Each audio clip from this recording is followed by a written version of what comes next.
시편 126편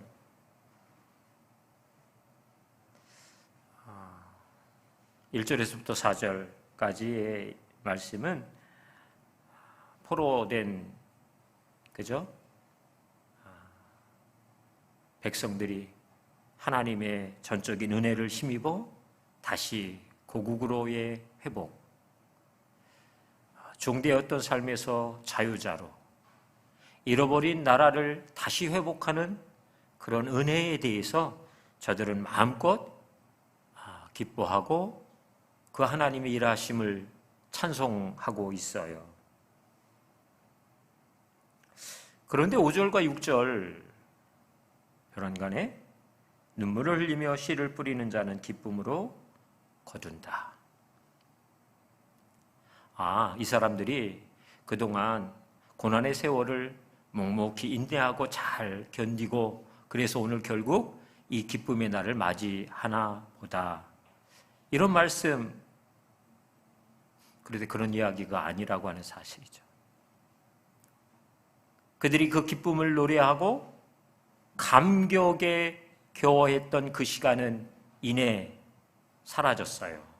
그리고 또 다른 눈물을 흘려야만 하는 상황이 그들 앞에 놓여져 있다고 하는 사실입니다. 그것이 명확하게 무엇인지는 우리 가운데 이해할 수는 없을 것 같지만 오늘 말씀의 문맥으로 통해서 보면 아마도 그 나라로 돌아와 보았더니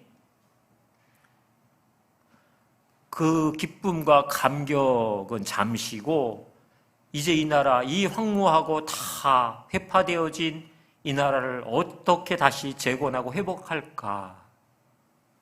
도대체 어디서부터, 어떻게, 무엇으로, 이런 생각들이 있지 않았을까요?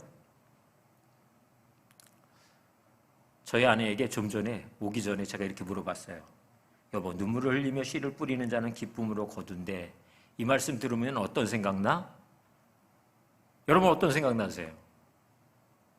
이 말씀 우리가 되게 잘 알고 있는 말씀이잖아요. 그러니까 눈물을 흘리며 씨를 뿌리면 기쁨으로 단을 거둔다. 저희 아내의 설명은 이것이었어요. 견디면 언젠가는 기쁨의 날이 온다. 어렵지만 참고 견디면 좋은 날 오겠지. 이런 느낌, 이런 이해가 든다고. 그러면서 혹시 제가 이렇게 물어볼 때는 너무 당연하게 그렇게 대답이 나올 것 같은 질문을 했으니까 혹시라도 싶어서 저희 아내가 그래도 모르니까 원어를 어떻게 이야기인지 원어를 한번 찾아보라고. 그래서 제가 안 찾았어요. 여러분 어떠세요? 눈물을 흘리며 씨를 뿌리는 자는 기쁨으로 거둔다. 6절에 울며 씨를 뿌리러 나가는 자는 이제는 아예 씨를 뿌리러 나가기 전부터 울고 있어요. 그죠? 표현상 그렇단 말이죠. 울면서 씨를 뿌리러 나가고 있는 거예요.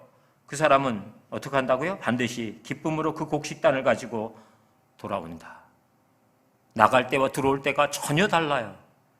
나갈 때는 엉엉 울면서 나가는데 돌아올 때는 한가득 기쁨의 단을 품에 안고 싱글벙글 공중공중 뛰며 들어온단 말이죠.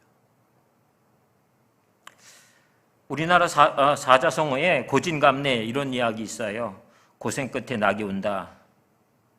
쓴 것이 다하면 단 것이 온다. 이런 뜻이래요. 이 고생 오래 안 갈 거야. 언젠간 다시 이 고생했던 이 날이 그냥 우리가 추억처럼 이야기할 때가 올 거야. 여러분 어떨까요? 주님이 오늘 이 본문을 통해서 우리에게 하고 있으신 말씀은 도대체 왜 씨를 그냥 기쁨으로 뿌리면 안 될까요? 씨를 뿌릴 때 눈물을 흘려야 하는 이유는 뭘까요? 지금 우리가 당한 여러 상황과 일들 가운데에 인내가 그리고 참음이 필요한 시간들이 분명히 있습니다. 기다려야만 하는 상황이 있지요. 어찌 보면 계속적인 우리의 믿음의 증진을 요구하고 있는 상황일 것 같습니다. 근데 혼자 생각했어요. 씨 뿌릴 때 왜 눈물을 흘려야 할까? 뭐 눈물이 씨 뿌리는 데 있어서 중요한 걸음이 되는 것도 아닌 것 같은데 그냥 열심히 땀 흘려 씨 뿌리면 되지. 그러다가 문득 우리가 잘 알고 있는 마태복음 13장에도 등장하는 말씀이고요, 마가복음 4장에도 등장하는 말씀이 있는데 씨 뿌리는 비유에 대한 말씀이 생각이 났어요.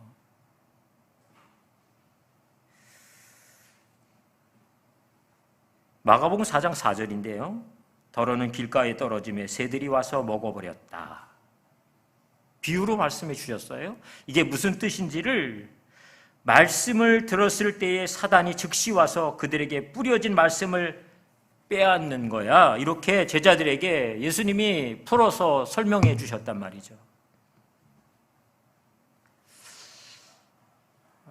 길가에 떨어진 씨, 그것은 뭐 싹을 틔우고 자시고도 없어요. 그냥 즉시 그 말씀을 빼앗아 버리는 사단의 역사. 말씀은 듣지만, 말씀은 보는데 말씀의 흔적이 내 삶에 없는 거죠. 분명히 말씀 읽고 말씀 듣고 심지어 말씀도 암송한단 말이죠. 우리 주일학교 친구들에게 공과 공부할 때 말씀, 외울 말씀을 암송하잖아요. 그러면 달란트 하나를 줘요. 성경을 한 장 또는 절반을 읽으면 또 달란트를 하나 줘요. 근데 어른들은 그러시지도 않잖아요. 뭐 달란트를 저희 담임 목사님 챙겨주시는 것도 아니고, 그죠? 잘했다고 뭐 이야기해 주시는 것도 아니고, 말씀을 듣기도 하고 읽기도 하는데 내 삶에 그 흔적이 없다. 마치 꼭 길짝밭에 씨앗이 떨어진 것 같은 상황이란 말이죠. 왜요? 길짝밭은 우리가 아는 것처럼 딱딱해요. 굳어졌단 말이죠. 여러분, 굳은 마음을 기경하는데 필요한 게 있어요. 그게 뭔지 아세요? 그게 눈물입니다. 내 삶에 굳어진 선입견, 사람에 대한 편견, 굳어진 습관, 고착화된 생각들과 판단, 여러분 이것들을 깨트리고 부드럽게 기경하고 바꾸는 것은 그냥 되지 않아요.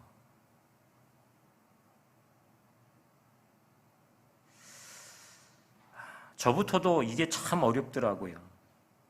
그냥 시간이 지나거나 아니면 내가 그냥 좋은 마음을 품고 있으면 이런 것들은 내 삶에 별로 문제가 되지 않아. 그럴 것 같은데요. 그렇지 않아요. 사실은 문제가 되는 거는 이런 상황에서 내가 조금 더 맞닥뜨린 상황, 그죠? 코너에 몰려진 상황, 별로 좋다고 여겨지지 않는 상황에서 나도 모르는 사이에 내 삶에 발동하죠. 뭐예요? 내가 지금까지 살아왔던 삶에 굳어진 나의 습관과 선입견과 판단, 이런 것들이 나를 딱 사로잡아요. 하나님의 말씀이 나를 사로잡기도 전에 이미 내 삶에 이제껏 내가 살아왔던 내 삶의 기준이 있단 말이죠. 하나님의 말씀이 내 삶의 기준이 되어서 그것이 풀어지고, 그죠? 그것들이 내 삶에서 역사되어진다면 그것은 30배, 60배, 100배의 열매로 내 삶 가운데에 확인되어진다고 하는 사실을 성경은 말씀하고 있죠. 그런데 그렇지 않아요. 결과를 보면 아는 거잖아요. 관계에도 그렇고요. 어떤 특별하게 내가 불편함을 느끼는 상황 가운데 들어갔을 때 그것을 향해서 반응하는 나의 태도가 하나님의 말씀을 인해서 내 안에, 그죠? 그것에 대해서 반응한다면 우리는 그렇게 우리의 마음에 스스로를 찌르거나 또는 상대방을 향해서 손가락질을 하거나 이러지 않을 거란 말이죠. 그러니까 여러분 아세요? 굳어진 내 마음을 기용한다는 건 그냥 결심으로만 안 되는 것 같아요. 여러분 정말 하나님 앞에서 막 우셔야 할 때 있잖아요. 무엇 때문에 우세요? 제가 가만히 생각해 봤어요. 내가 뭐 때문에 울까? 우리 집에 돈 없어서 내가 막 울고 있나? 애들이 막 말 안 듣고 말썽 부리면 제가 막 우나? 저는 그렇지는 않은 것 같아요. 속상하죠? 화도 나죠? 근데 그것 때문에 하나님 앞에 나가서 울지는 않더라고요. 제가 울고 있는 거는 결국 이런 거예요. 하나님, 제가 이것밖에 안 돼요. 제가 이런 사람이네요. 하나님, 제가 이렇게 아직도 딱딱하고 완고해요. 도무지 고집불통이네요. 하나님의 말씀이 내 삶에 풀어지고 열매 맺는 일들을 제 스스로, 저의 고집으로, 저의 태도로 다 그것들을 제한시키고 있어요. 이런 것을 하나님 앞에 가지고 나갈 때 제 속에 정말 안타까움이 있고 눈물이 있더라고요. 여러분, 왜 씨를 뿌릴 때 눈물을 흘릴 수밖에 없다고요? 그것은 굳어진 내 삶의 태도와 습관과 편견과 그죠? 그런 삶의 영역들을 새롭게 하나님 앞에서 부드럽게 바꾸어 주시도록. 여러분, 딱딱한 땅이 그냥 한순간에 그렇게 옥토되지 않겠죠. 갈고 파고 깨트리고 또 깨트리고 뒤엎고 이런 것들이 필요하겠죠. 돌보고 거름도 주고 가꾸어야 그게 옥토되겠죠. 어느 날 갑자기 그냥 열매 맺게 되지 않을 거란 말이죠. 여러분, 그 일을 위해 우리는 눈물 흘릴 필요가 있는가 봅니다. 그래야 기쁨의 단을 거둔다. 이렇게 주님 얘기하시는 거죠.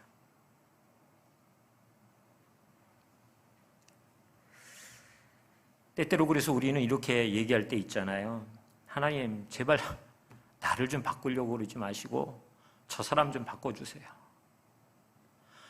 나는 그래도 하나님 어느 정도 괜찮아요. 제발 나 말고 저 사람 좀 바꿔주세요. 나 말고 이 환경 좀 바꿔주세요.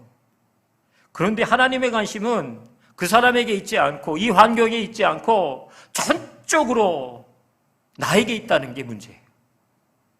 하나님의 관점은, 하나님의 관심은 온통 나, 거기에만 있으세요. 그래서 내가 굳은 마음으로 기경되지 않은 길짝밭 같은 삶의 굳은 태도와 선입견으로 살아갈 때마다 계속해서 그것들을 기경시켜 주고 싶으세요. 그래서 계속해서 나에게 도전하시는 거죠. 말씀하시는 거죠.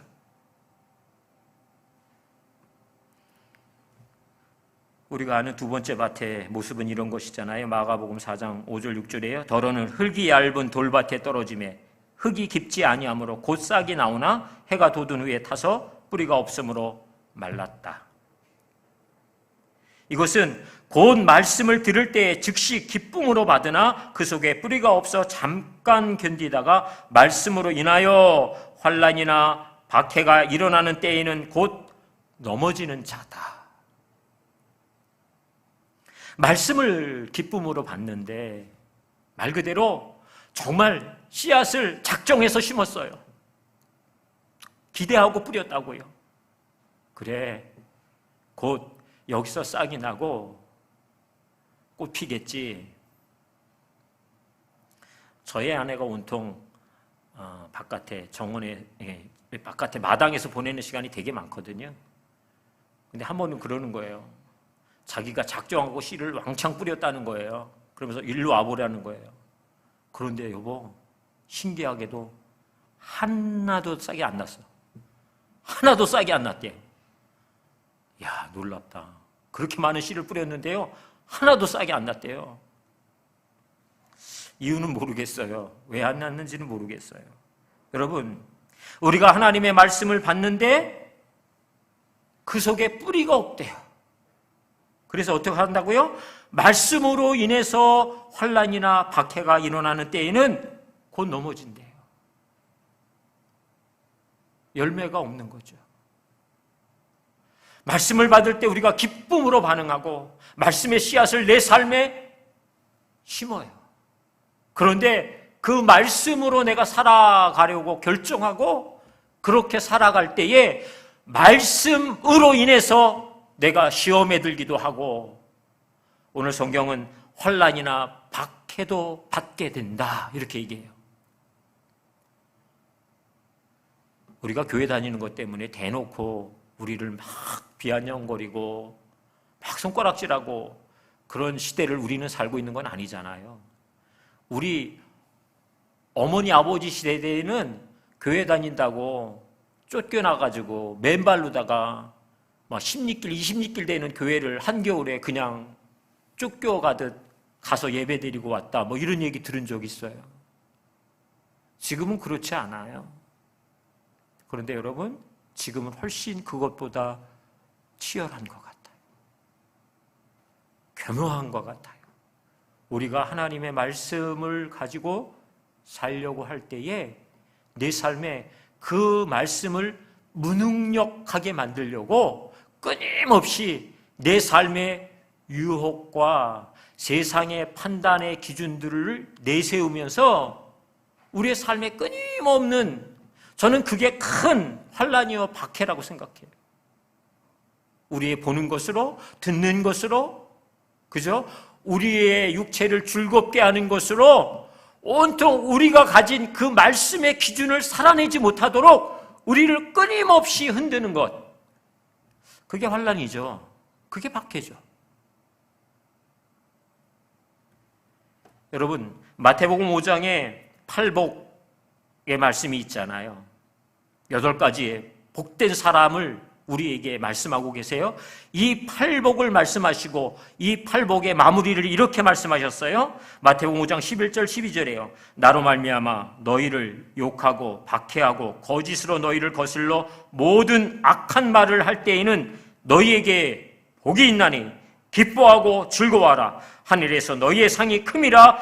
너희 전에 있던 선지자들도 이같이 박해하였느니라.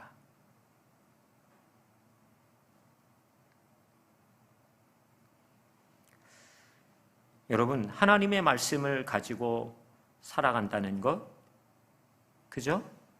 이것을 가지고 내가 싸워야 하는 몸부림이 필요해요.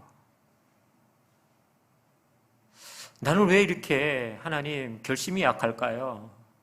나는 또 왜 이렇게 금방 냄비처럼 뜨거웠다 차가웠다 할까요? 하나님 말씀, 그 말씀이 말씀하는 대로 내 삶이 좀 그렇게 미련해 보여도, 정말 미련해 보여도 그렇게 좀 살아가면 좋겠어요. 여기 계신 모든 분들이 그 몸부림 가지고 지금껏 살아오셨다고 믿습니다. 하나님의 말씀이 말씀하시는 대로 그렇게 그냥 우직하게 살아보겠다는 거예요. 그게 우리들의 결정이죠. 그런데 여러분, 그게 때때로 안 돼서 스스로 너무 자기가 미운 거죠. 나는 왜 이것밖에 못 될까? 그래서 속상해서 눈물이 나요. 그래서 속상해서 화가 나요. 이것 정도밖에 안 되는 내가 너무 속상해요.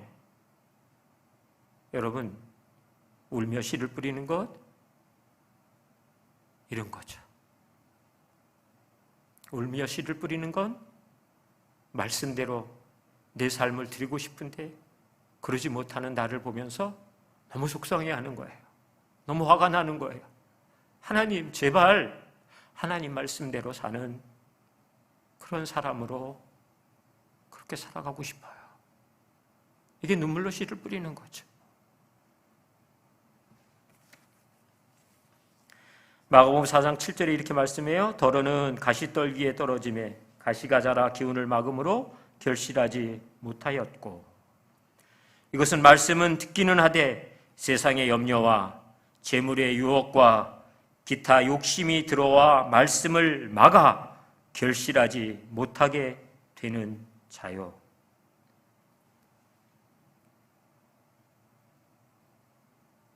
길짝밭이 됐던 돌짝밭이 됐던, 아니면 가시떨기 가운데에 말씀이 떨어져도 결국 열매가 없단 말이죠. 돌짝밭은 정말 심한 거고, 가시밭은 그래도 제일 꼴찌는 아니다, 이런 개념으로 우리가 접근하면 안 되는 거죠. 그죠? 결국 열매가 없는 거예요. 결국 기쁨의 단을 거둘 게 없다는 거예요. 뭐 때문에요? 세상의 염려 때문에 그렇다는 거예요. 재물의 유혹과 기타 내 삶의 욕심으로 인해서 열매가 없다는 거예요. 걱정 없이 지금 하루라도 좀 살았으면 좋겠다. 여러분 마음속에 혹시 그런 거 있으세요? 있죠. 걱정하는 거 티내면 내가 믿음 없는 사람 같아서 그냥 가만히 있지만 사실은 걱정거리가 왜 없겠어요. 지난 주일날 서로 이렇게 기도 제목 나누는 시간에 들어보니까 참 걱정거리 많으시더라고요. 기도 제목이 다 걱정거리예요. 그죠? 그런데 그런 거룩한 걱정 말고요, 기도 제목 삼아야 할 그런 걱정거리 말고요, 뭐예요? 그냥 내 스스로 만들어내는 세상의 염려가 있다는 거예요. 왜 조금 더 가져야 하는데? 라고 하는 재물의 유혹이 있다는 거예요. 육신의 욕심, 이생의 자랑, 안목의 정욕, 보기에 좋고 먹음직하고 탐스럽고 지혜롭게 할 만한 그런 것들에 끊임없이 우리의 삶이 노출되어지고 그것을 나도 모르는 사이에 열심히 쫓아가며 산다고 말이죠.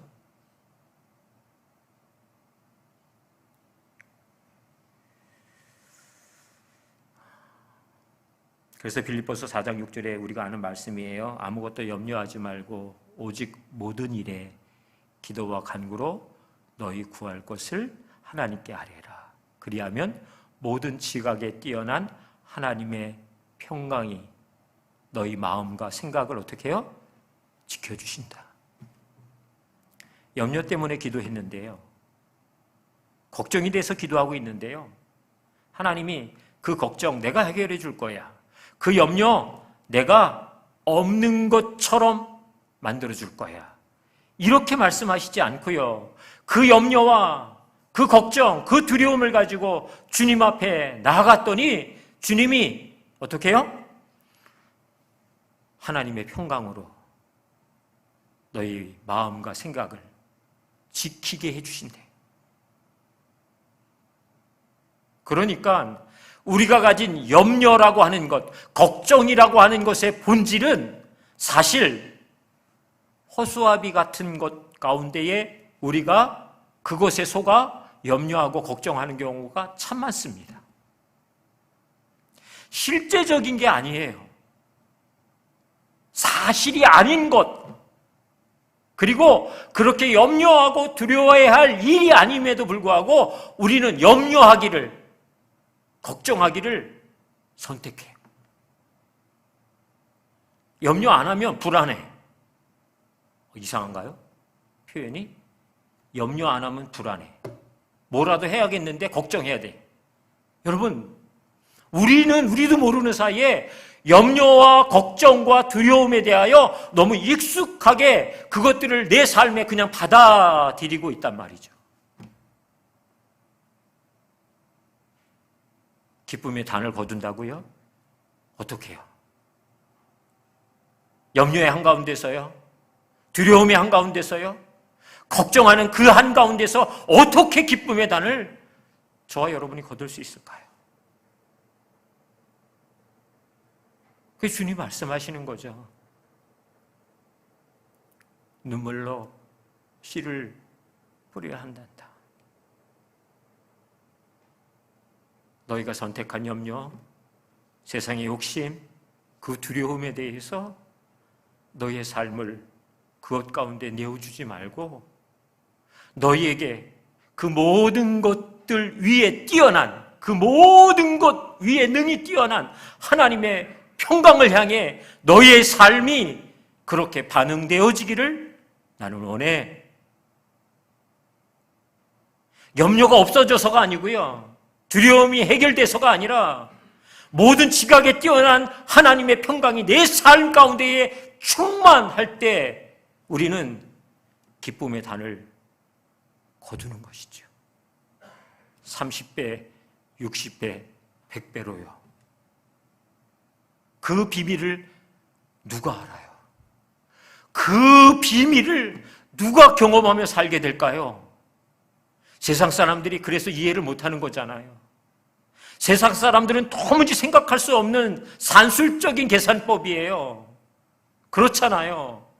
그런데 여러분, 이것을 주님이 말씀하시는 것은 공 심은 데 공 나는 거야, 팥 심은 데 팥 난다, 이 얘기하시는 것과 똑같은 얘기예요. 너희가 믿음으로 심어, 그러면 의를 거둘 거야, 기쁨을 거둘 거야. 너희가 눈물로 씨를 뿌려, 그러면 30배, 60배의 기쁨의 단을 반드시 거두게 된단다. 그거 말씀하시는 거예요. 너무 당연한 걸 얘기하는데, 말씀하시는데, 저희도 모르는 사이에 저희가 가진 저희의 태도, 습관, 세상이 맞다고 말하는 그것에 나도 모르는 사이에 귀를 기울이고 눈을 돌리고 내 걸음을, 내 손을 그것을 향해 주고 있다고 하는 사실이죠.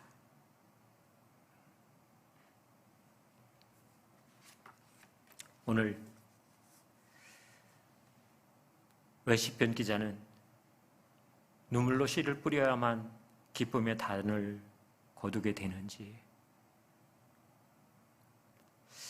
그냥 혼자 생각은요, 저희하고 별반 다를 거 없을 것 같아요. 그도 동일하게 자신의 인생에 굳어진 삶의 영역들 때문에 하나님 앞에 나가 엎드리고 눈물을 흘리고 자기 가운데 있는 뿌리 내리지 못하는 그 말씀을 부여잡고 살고 싶어도 그 말씀대로 살지 못하도록 자신의 삶의 환경이, 자신의 삶의 주변의 모든 사람들의 태도들이 그것을 허용하지 않는다라고 생각하면서 그것 때문에 안타까워하겠죠. 그리고 오늘 자신 속에 있는 모든 염려와 세상의 욕심,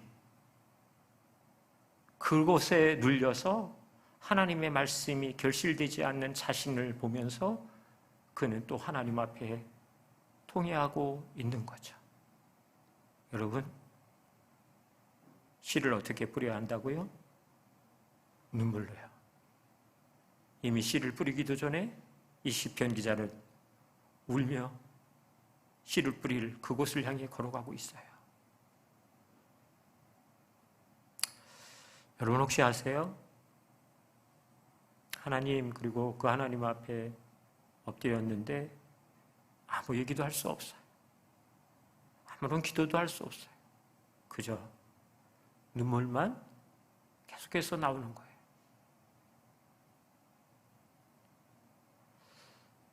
그런 씨 뿌리는 시간이 우리에게 있으면 좋겠습니다. 그러면 하나님께서 콩 심은 데 콩 나, 너희의 그 눈물로 뿌린 그 씨 기쁨의 단으로 너희가 거두게 돼. 그렇게 말씀하십니다.